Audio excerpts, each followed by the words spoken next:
Huwag ninyong i-flush ang inidoro. Kung ganito ang itsura ng dumi ninyo, maaaring nagsimula na ang pancreatic cancer. Magpunta agad sa ospital. Magandang araw, ako po si Dr.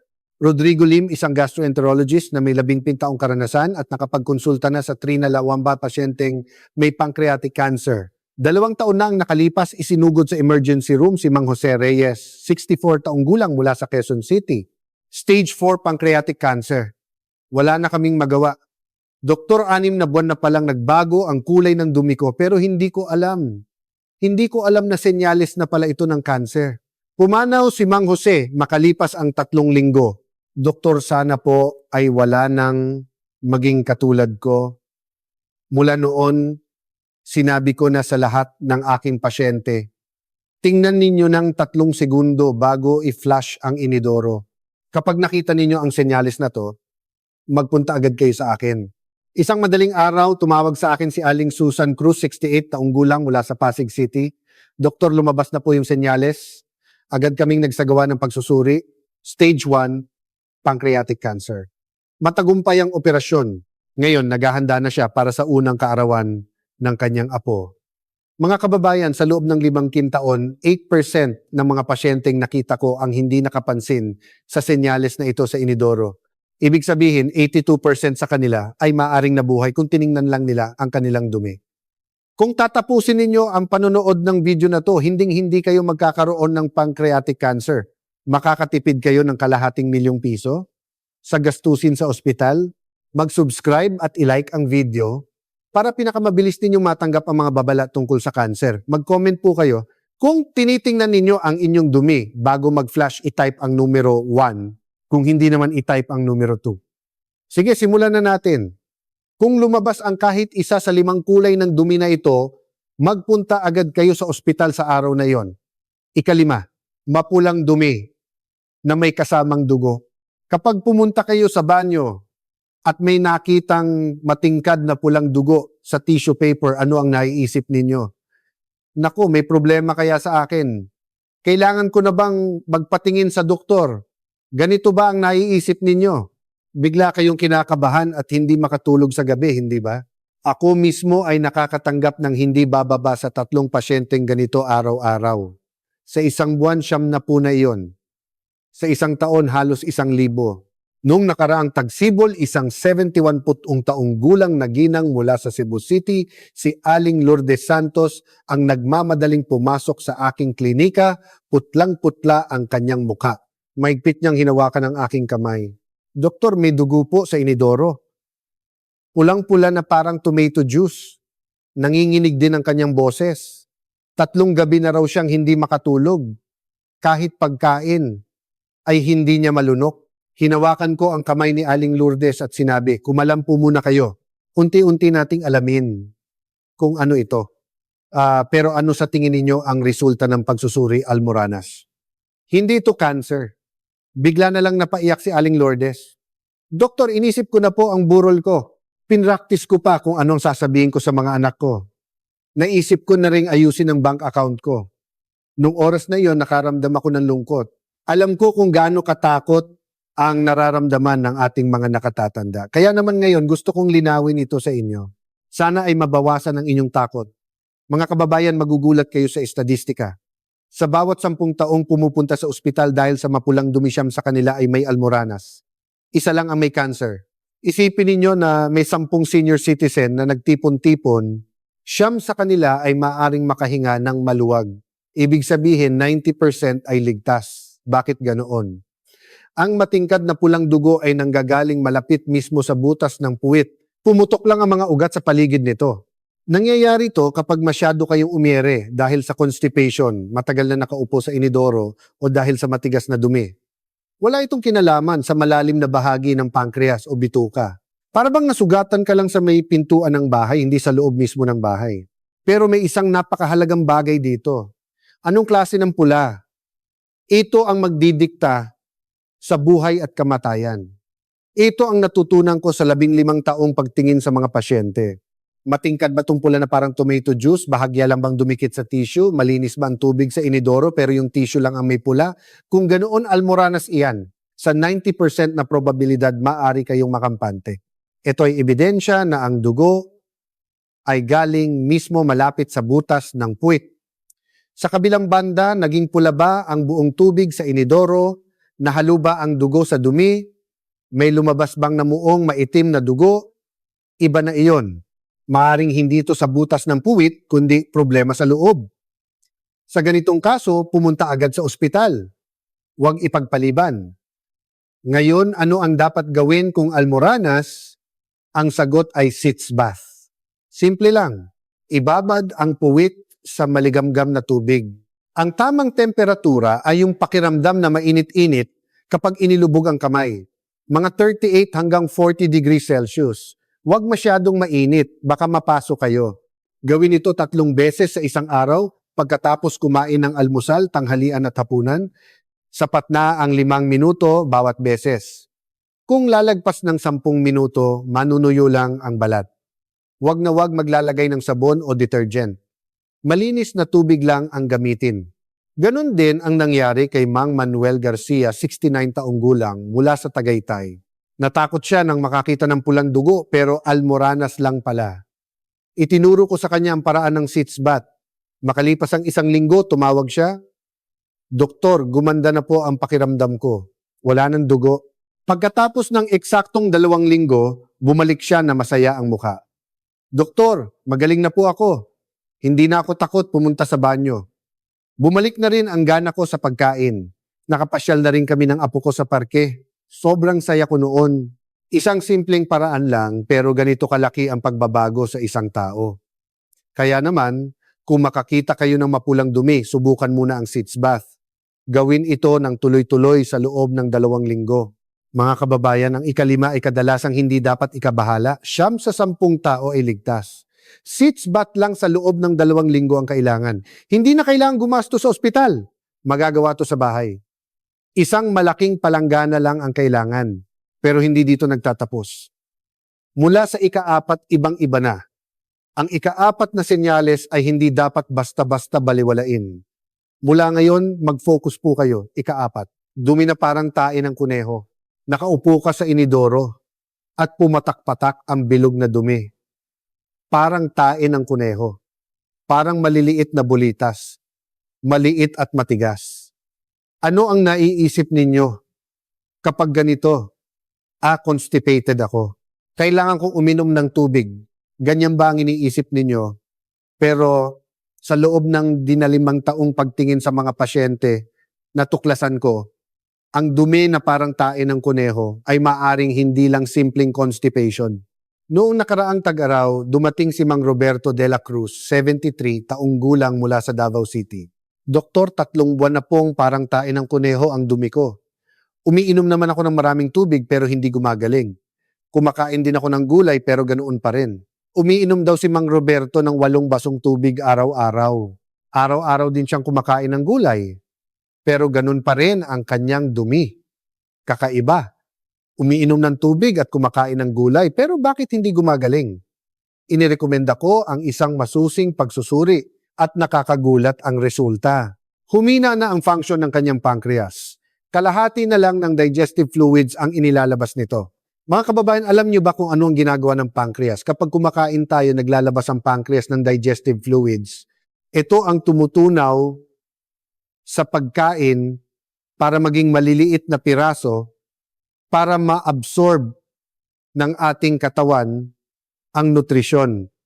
Pero paano kung humina ang function ng pancreas? Kakaunti ang digestive fluids na lalabas. Dahil dito, hindi natutunaw ng maayos ang pagkain, tumitigas ang dumi. Lumalabas ito na maliit at matigas parang tae ng kuneho. Ibig sabihin, ang dumi na parang tae ng kuneho ay maaaring hindi constipation kundi babala mula sa pancreas. May natuklasan ng isang research team mula sa University of the Philippines.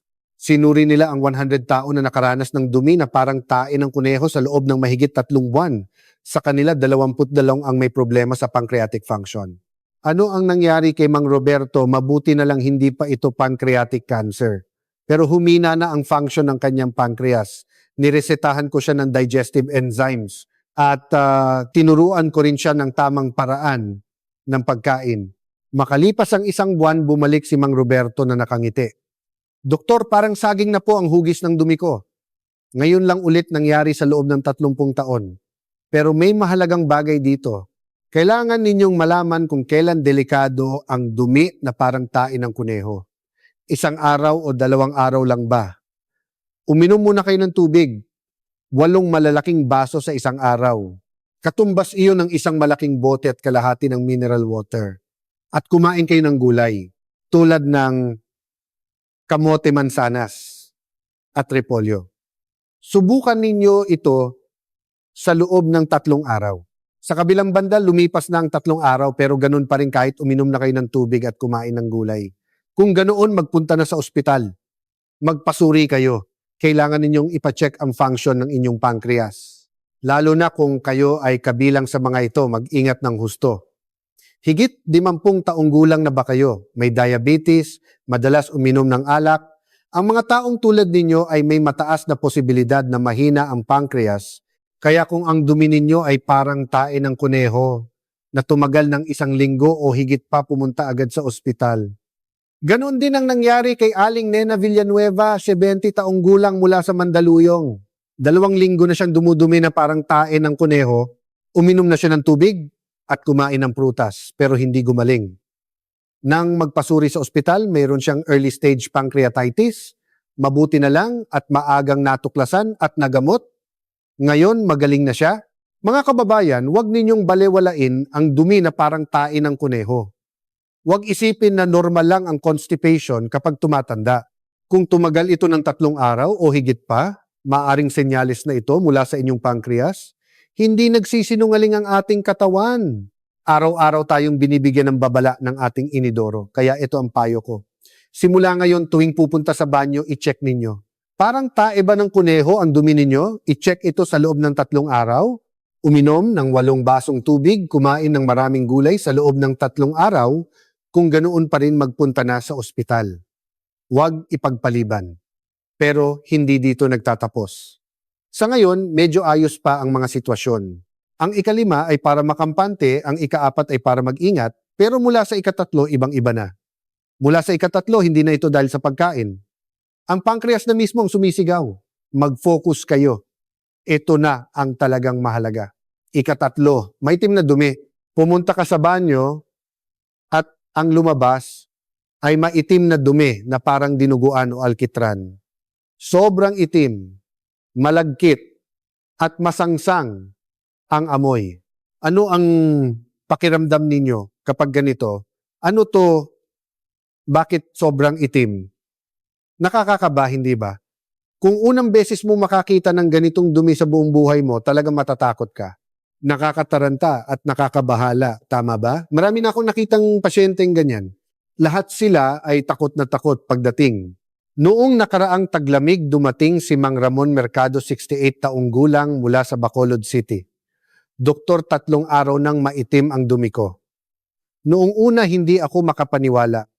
Tiningnan ko ulit, maitim talaga. Sa sobrang takot, hindi ako nakatulog sa gabi. Nanginginig ang kamay ni Mang Ramon. 3 araw na siyang hindi makakain ng maayos. Hinawakan ko ang kamay niya at sinabi, kumalampo muna kayo. Mabuti na lang at pumunta kayo agad. Bakit? Dahil ang maitim na dumi ay senyales ng pagdurugo. Senyales na may dumudugo sa loob ng inyong katawan. Mga kababayan, bakit nagiging itim ang dumi? Kapag may dumudugo sa loob ng ating katawan, ang dugong iyon ay dumadaan sa ating tiyan. Nahahalo ito sa stomach acid. Dahil doon, ang pulang dugo ay nagiging itim, parang kulay ng kinakalawang na bakal. Iyon ang dumadaan sa bituka at lumalabas. Kaya ang maitim na dumi ay ebidensya na may dumudugo sa inyong tiyan o duodenum. Ano ang nangyari kay Mang Ramon? Nagsagawa kami ng endoscopy. Meron siyang ulcer sa duodenum. Doon nang gagaling ang unti-unting pagdurugo. Pero ang mas nakakatakot ay ang sumunod. Nang suriin namin ang pancreas, namumula ang ulo nito, early stage pancreatitis. Isang malaking pag-aaral sa Europa ang may nakakagulat na natuklasan. Sinundan nila ang 100 pasyenteng may maitim na dumi sa loob ng 10 taon. Sa kanila, 37 ang may problema sa pancreas o bile duct, Halos isa sa bawat 3 tao. Bakit ganoon? Kapag kumalat ang pancreatic cancer sa duodenum, nagkakaroon ng pagdurugo. Katabi lang kasi ng pancreas ang duodenum. Habang lumalaki ang cancer, natatamaan nito ang mga ugat. Dahil doon, dumudugo. Ang dugong iyon ang nagiging itim at lumalabas. Ibig sabihin, ang maitim na dumi ay maaring isang pulang babala mula sa pancreas. Mabuti na lang at maagang natuklasan ang kaso ni Mang Ramon. Ginamot ang kanyang pancreatitis at ulcer. Makalipas ang 6 na buwan, tuluyan na siyang gumaling. Ngayon ay nakakaakyat na siya ng bundok. Sinabi niya sa akin, "Doktor, kung binaliwala ko lang, malaking problema sana. Mabuti na lang at hindi ko pinabayaan ang maitim na dumi." Pero may isang napakahalagang bagay dito. Kailangan ninyong malaman kung anong klaseng maitim na dumi ang delikado. Umiinom ba kayo ng iron supplements o vitamina na may iron? Kung oo, maaaring maging itim ang inyong dumi. Ayos lang iyon. Dahil iyon sa gamot. Sa kabilang banda, hindi naman kayo umiinom ng gamot pero maitim ang dumi ninyo. 3 araw na bang sunod-sunod? Kung ganun, pumunta agad sa ospital. Lalo na kung may mga ganitong sintomas, mas kailangan ninyong magmadali. Nahihilo ba kayo? Namumutla? Nanghihina? Ibig sabihin, marami na ang nawawalan dugo. Nagkakaroon na kayo ng anemia. Kaya pumunta agad sa emergency room. Huwag ipagpaliban kahit isang araw. Ganon din ang nangyari kay Aling Gloria Ramos, 26 taong gulang mula sa Makati City. Nagkaroon siya ng maitim na dumi pero inisip niyang dahil lang sa edad kaya pinalipas niya ang 3 linggo. Pero unti-unti siyang nahilo at nanghina. Nang pumunta sa ospital, bumagsak sa kalahati ang kanyang hemoglobin. May pagdurugo sa kanyang tiyan at pamamaga sa pancreas. Sinalinan siya ng dugo at ginamot. Mga kababayan, makilahok po kayo sa comments. Naranasan niyo na bang magkaroon ng maitim na dumi? Kung oo, i-type ang numero 1. Kung hindi, i-type ang numero 2. Ang inyong karanasan ay makakatulong sa iba. Ito ang payo ko. Simula ngayon, i-check ang inidoro. Ang kulay ba ng dumi ninyo ay maitim na parang alkitran, malagkit, ibaba ang amoy sa dati? Kung ganoon, kunan ninyo ng litrato. Malaking tulong sa diagnosis kung ipapakita ninyo ang litrato mula sa inyong smartphone at pumunta agad sa ospital. Huwag nang maghintay ng 3 araw. Pero hindi dito nagtatapos. Sa ngayon, tahimik pa lang na nagbibigay ng senyales ang pancreas. Pero mula sa ika-2, iba na. Huwag na huwag ninyong palalampasin. Ika-2, sebo o mantika sa dumi. Nang dumumi kayo, meron bang lumulutang na sebo o mantika sa ibabaw ng tubig? Kumikinang-kinang ba ito? Kahit i-flush, naiiwan pa rin ang mantika sa inidoro. At napakabaho ba ng amoy? Parang amoy ng nabubulok na isda. Naranasan nyo na ba ito? Seryoso ito? Ito ay direktang sinasabi ng inyong pancreas. Noong nakaraang taglagas, dumating sa aking klinika si Mang Antonio Fernandez, 72 taong gulang mula sa Cagayan de Oro City. Doktor kakaiba. 3 araw nang may mantika sa dumi ko. Hindi naman ako kumain ng karne. Lumulutang ang mantika sa inidoro. At napakabaho ng amoy, kailangan kong iwang bukas ang bintana. Talagang nag-aalala si Mang Antonio. Agad kong nalaman. Ito ay steatorrhea o fatty stool. Senyales na kulang ang digestive enzymes na galing sa pancreas. Mga kababayan, kapag kumakain tayo ng karne o mamantikang pagkain, ano ang nangyayari? Naglalabas ang pancreas ng enzyme na tinatawag na lipase. Ito ang tumutunaw sa taba para ma-absorb ng ating katawan. Pero paano kung nasira na ang function ng pancreas, hindi na ito naglalabas ng lipas. Kaya ang mantika ay diretsyong lumalabas, kasama ng dumi. Ibig sabihin, ang sebo o mantika sa dumi ay ebidensya na hindi na gumagana ng maayos ang pancreas. Ano ang nangyari kay Mang Antonio? Nagpa-CT scan kami. May tumor sa buntot ng kanyang pancreas. Maliit pa lang. 2 cm, kasing laki lang ng barya. Mabuti na lang at maaga pa. Agad siyang inoperahan. Ngayon magaling na siya. Sinabi niya sa akin, "Doktor, kung hindi dahil sa mantika, hindi ko malalaman. Wala akong ibang sintomas. Hindi masakit. Pero yung dumi na may mantika ang nagligtas sa akin." May natuklasan ang isang research team mula sa MIT. Sinuri nila ang 100 pasyenteng may duming may mantika. Sa kanila, 62 ang may sira sa exocrine function ng pancreas. Ibig sabihin, 62 sa bawat 100 senior citizen. Halos 7 sa bawat 10 tao. At ito ang mas nakakatakot. Kung ang duming may mantika ay tumagal ng 3 buwan o higit pa biglang tataas ang posibilidad na ito ay pancreatic cancer. Bakit? Dahil habang lumalaki ang pancreatic cancer, sinisira nito ang tissue ng pancreas. Dahil doon, hindi na nakakapaglabas ng digestive enzymes. Kaya tuloy-tuloy ang paglabas ng mantika. Pero may mahalagang bagay dito. Kailangan ninyong malaman kung anong klaseng mantika ang delikado. Kumain ba kayo ng lechon o crispy pata kahapon? O pritong manok? Kung oo, maaaring may lumabas na mantika ngayon. Ayos lang iyon. Dahil lang iyon sa dami ng mantikang kinain ninyo, mawawala rin iyan sa loob ng 1 o 2 araw. Sa kabilang banda, hindi naman kayo kumain ng mamantikang pagkain pero may lumabas na mantika sa dumi. 3 araw na bang sunod-sunod? Kahit i-flush, naiiwan pa rin ang mantika sa inidoro. Kung ganoon, pumunta agad sa ospital. Magpa-CT scan, kailangan ninyong ipa-check ang inyong pancreas. Lalo na kung may kasabay na ganitong sintomas, mas kailangan ninyong magmadali. Hindi ba komportable ang tiyan ninyo? Hirap matunawan, bumababa ang timbang. Ibig sabihin, malaki na ang sira sa inyong pancreas. Kaya pumunta agad sa ospital. Huwag ipagpaliban kahit 1 araw. Ganon din ang nangyari kay Aling Gloria Ramos, 69 taong gulang mula sa Pasig City. 2 linggo na siyang may duming may mantika pero inisip niyang dahil lang sa edad at hirap matunawan kaya binaliwala niya. Pero bumaba ang timbang niya ng 3 kilo. Nang pumunta sa ospital, stage 2 pancreatic cancer na. Mabuti na lang at pwede pang operahan at ngayon ay sumasailalim sa chemotherapy. Ito ang payo ko. Simula ngayon, bago i-flush ang inidoro, tingnan ninyo. May nakikita ba kayong sebo o mantika? Kumikinang-kinang ba? Mabaho ba ang amoy? Kung ganoon, i-check ito sa loob ng 3 araw. Kung tuloy-tuloy pa rin kahit hindi naman kayo kumakain ng mamantikang pagkain kunan ng litrato at magpunta sa ospital, mas maaga mas mabuti. Pero hindi dito nagtatapos. Hanggang 2 pa lang ang napag-usapan natin.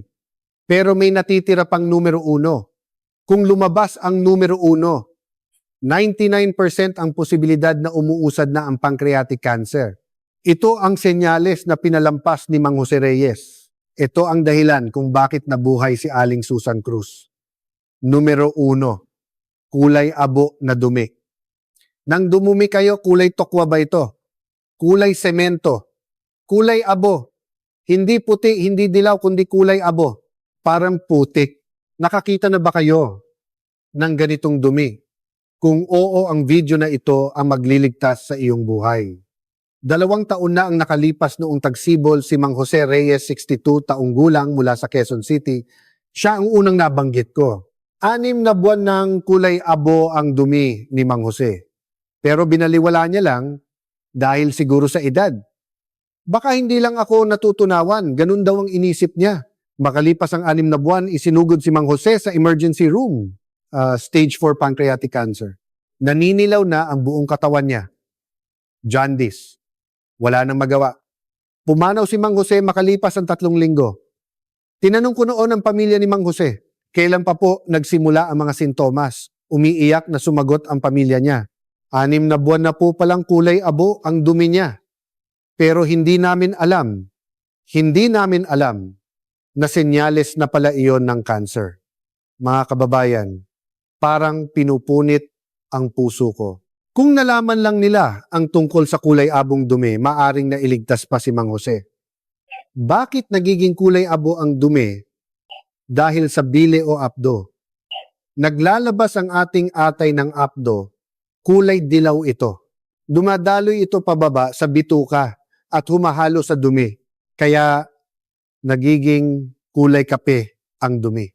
Pero paano kung barado ang bile duct dahil sa pancreatic cancer? Hindi makakadaloy ang apdo. Dahil dito, hindi nakukulayan ang dumi. Lumalabas itong kulay abo. Ibig sabihin, ang kulay abong dumi ay ebidensya na barado ang bile duct. 99% ang ibig sabihin nito ay may tumor sa ulo ng pancreas. Gumawa ng diagnostic criteria ang Mayo Clinic sa Amerika.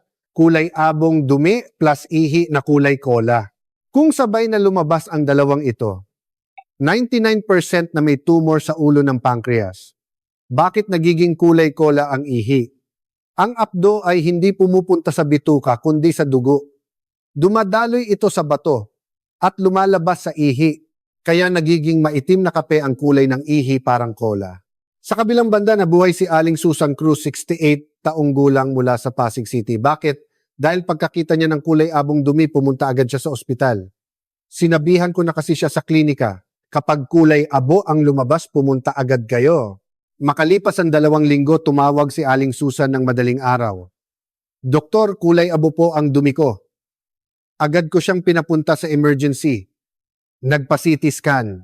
May 1.5 cm na tumor sa ulo ng kanyang pancreas. Stage 1. Agad siyang inoperahan. Matagumpay. Ngayon naghahanda na si Aling Susan para sa unang kaarawan ng kanyang apo. Ano ang pagkakaiba ni Mang Jose at Aling Susan? Alam ba o hindi alam? Maaga bang pumunta o huli na? Iyon lang. Isang research team mula sa ospital ng University of the Philippines ang nagsuri ng 10 pasyenteng may kulay abong dumi. Sa 10 tao, 47 ang may tumor sa pancreas o bile duct. 94% iyon. Kaya taimtim akong nakikiusap sa inyo, kung lumabas ang kulay abong dumi, huwag ipagpaliban kahit isang araw. Kung lumabas ngayon, pumunta sa ospital bukas. Huwag isipin na obserbahan ko muna ng ilang araw. Bawat araw ay mahalaga sa pagitan ng buhay at kamatayan. Ganon din ang nangyari kay Aling Teresita Gomez, 65 taong gulang mula sa Cebu City. Lumabas ang kulay abong dumi pero inisip niyang obserbahan muna ng 1 linggo. Makalipas ang 1 linggo, nagka-jaundice siya. Nang pumunta sa ospital, stage 3 pancreatic cancer na. Naoperahan siya pero mahirap ang chemotherapy. Sinabi niya sa akin, Doktor, sana pumunta na lang ako agad. Hindi ko alam na ganito pala kahalaga ang 1 linggo. Ito ang payo ko, pumunta agad sa banyo ngayon at i-check. Kulay abo ba ang dumi ninyo? Kulay kola rin ba ang ihi ninyo? Naninilaw ba ang puti ng inyong mata?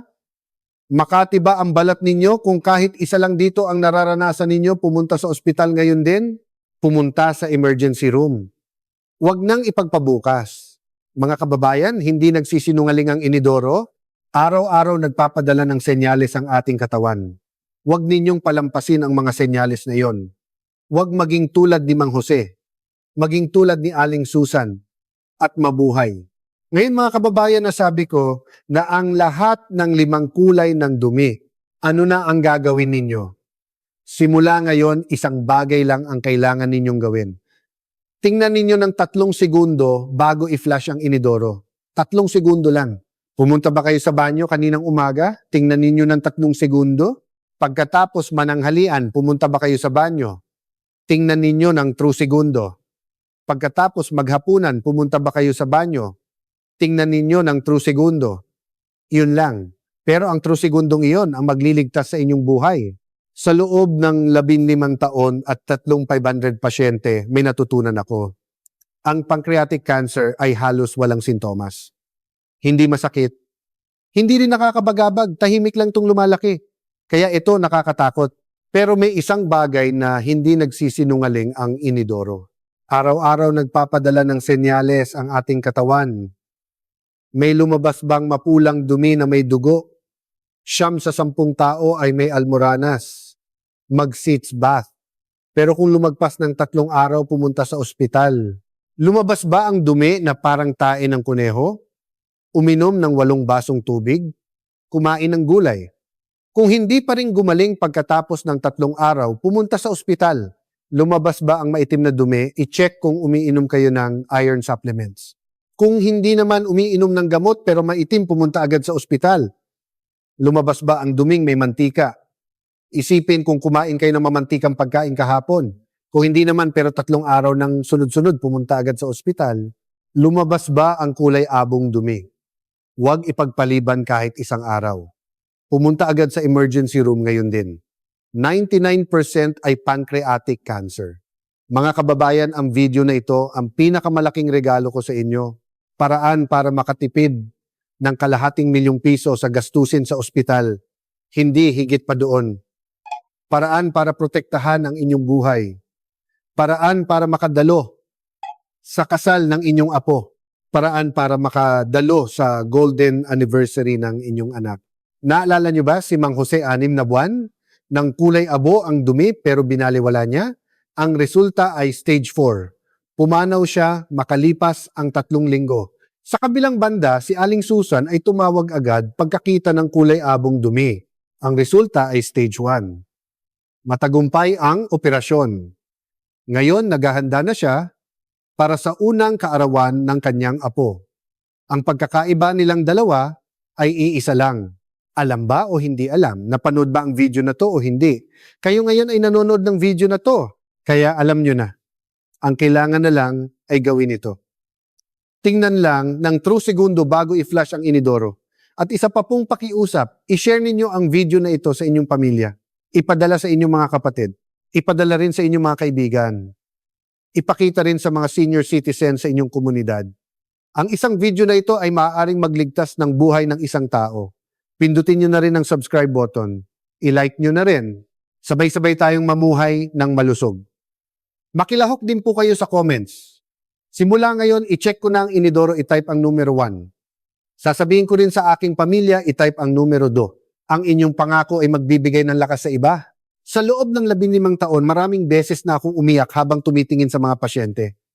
Bakit ngayon lang po kayo pumunta? Napakaraming beses ko nang sinabi iyan. Pero ngayon iba na, dahil alam nyo na. Dahil napanood nyo na ang video na ito. Ang dahilan kung bakit ako naging doktor ay iisa lang. Gusto kong magligtas ng buhay ng tao. Pero gaano man kaganda ang operasyon, gaano man kabisa ang gamot kung huli na wala ng silbi. Ang maagang pagtuklas ang sagot, kaya kayo ang unang dapat makaalam. Bago pumunta sa ospital, kayo muna ang dapat mag-check sa bahay. Huwag ninyong palampasin ang mga senyales na araw-araw ibinibigay ng inyong inidoro. Simulan ninyo ngayon. Pagpunta sa banyo, sa umaga, tingnan ninyo ng 3 segundo. Iyon lang. Ang maliit na ugaling iyon ang magbibigay sa inyo ng dagdag na 10 taon sa inyong buhay.